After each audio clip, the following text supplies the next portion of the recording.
o nosso próprio direito de ir e vir, que é um direito básico, a expressão básica da nossa liberdade, ele não existe.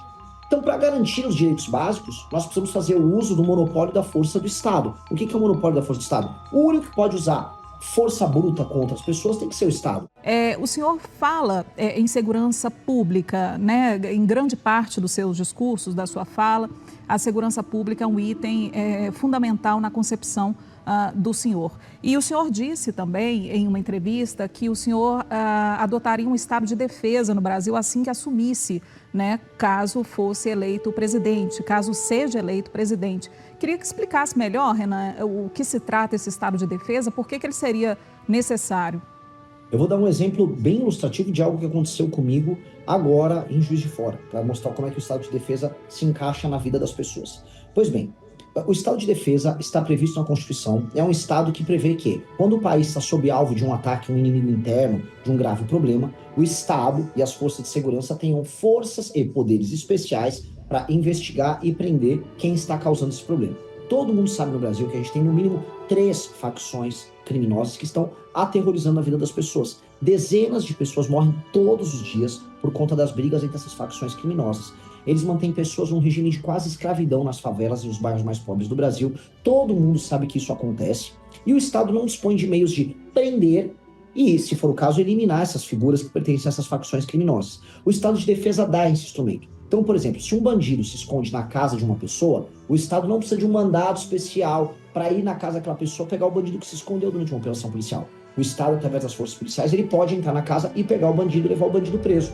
Tá? Então, isso é apenas uma das coisas que permite. A interlocução e a organização das forças de segurança estaduais e federais nas mesmas operações, mesma coisa. Isso vai nos permitir destruir as facções criminosas. Lá em Juiz de Fora, a gente foi fazer um trabalho social no bairro, né, dos Três Moinhos. Lá, subindo o bairro, já tinham uns rapazes tatuados, com aquele cabelo colorido, com um radinho avisando que tinha gente estranha subindo. Ou seja, todo mundo sabe, os próprios policiais estavam presentes e falaram, são faccionados. E no caso, são faccionados do Terceiro Comando Puro, TCP, que disputa lá em Juiz de Fora quem comanda aquele bairro. Ou seja, num bairro que estava sendo atingido por um problema de infraestrutura e por um desastre de uma chuva, havia o controle político de uma facção. Pois bem, com o estado de defesa, aqueles jovens com os radinhos seriam presos, mesmo se fossem menores de idade, onde se eles estivessem escondidos, a polícia poderia entrar e pegar ele. Ou seja, a gente teria meios especiais para poder eliminar o crime organizado. Renan, basicamente, é claro que esse estado de defesa, ele ainda é mais brando que o estado de sítio, né, que também está disposto na Constituição Federal. Mas lembra, estou falando que não é igual, lembra um pouco as medidas tomadas pelo Bukele lá em El Salvador.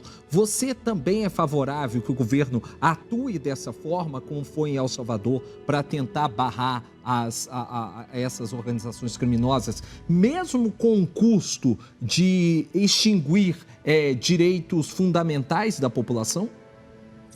Sim, mesmo com esse custo. Até porque as pessoas no Brasil, elas têm direitos fundamentais apenas no papel, são direitos nominais. A nossa Constituição dá um monte de direito pra gente, né? A gente estava lá de novo em Juiz de Fora, as pessoas moravam em favelas que foram construídas na encosta, mas na Constituição diz que elas têm direito à moradia. As pessoas ficam na fila do SUS, mas diz que elas têm direito à saúde universal. As pessoas saem da escola sem saber falar português e escrever direito, mas elas têm direito à educação. No papel a gente tem muitos direitos, mas na prática, se você sair na rua com um celular, você vai ser roubado, todo mundo tem medo. Então o nosso próprio direito de ir e vir, que é um direito básico, a expressão básica da nossa liberdade, ele não existe.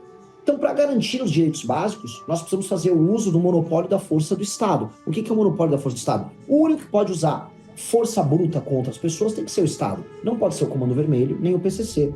Então, para fazer isso, nós temos que declarar guerra a eles. E aí nós temos que retirar da parte dessas figuras do crime organizado direitos e prerrogativas que permitem a eles se defender usando o sistema de justiça que é feito para cidadãos brasileiros, tá? Enquanto negam ao Estado brasileiro. E como é que funciona isso? De maneira clara. Quando você faz parte de uma facção e você toma um bairro ou toma uma cidade inteira, como acontece no Ceará, você impõe sua lei ali. E quando você põe uma lei num determinado bairro, a lei brasileira não vale. É por isso que esses faccionados mandam e desmandam, julgam as pessoas, determinam quem pode ficar numa casa ou não, botam até toque de recolher. Teve toque de recolher que aconteceu em Betim outro dia, eu estava comentando com o pessoal de lá. Então, veja, eles impõem a lei. Se eles impõem a lei, eles negam a lei brasileira. Se eles negam a lei brasileira, eles negam os deveres que a lei brasileira impõe a eles, mas também os direitos. E é por isso que nós vamos impor, então, o que a gente chama de direito penal do inimigo, tá? Que é uma legislação muito rápida e muito dura para destruir esse aparato de poder que foi criado para essas figuras. Isso é um momento anômalo, ou seja, um momento diferente na legislação brasileira? Claro, mas eu espero rapidamente impor a lei e ordem e tornar o país um país calmo e feliz, sem mais a existência do crime organizado.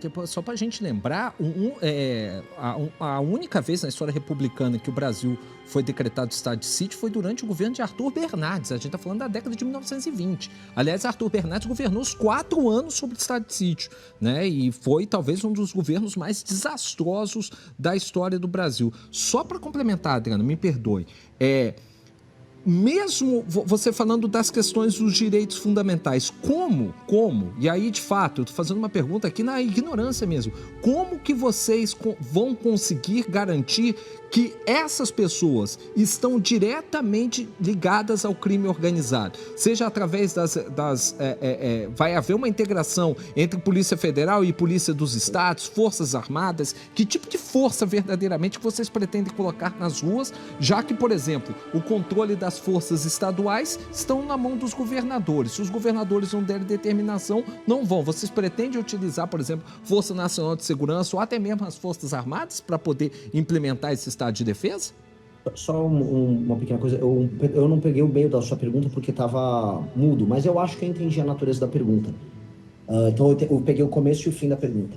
Sobre assim, eu não posso fazer, vamos dizer, comparações. Com o Arthur Bernardes, ele governou assim no começo do século XX, portanto foi um desastre, portanto eu não posso implementar isso de novo. Porque eu posso pegar exemplos de governos desastrosos durante a democracia, eu não vou acabar com o regime democrático no Brasil. Eu não posso fazer esse tipo de analogia, que seria uma analogia errada e falha, que não explica as coisas. Tá? O que eu sei é que eu tenho uma situação excepcional no Brasil. São mais de 23 milhões de brasileiros vivendo sob o jugo do crime organizado. A função do Estado brasileiro é manter sua soberania sobre o seu próprio território. Logo, o Estado brasileiro vai ter que fazer uso da força e o de todos os instrumentos que a Constituição nos garante para, através da força, recuperar esses territórios. Os governadores que não atuarem de modo a garantir a defesa e a integridade do território nacional serão afastados do cargo, como o Alexandre de Moraes, inclusive, afastou o Ibanez quando daquelas manifestações do 8 de janeiro.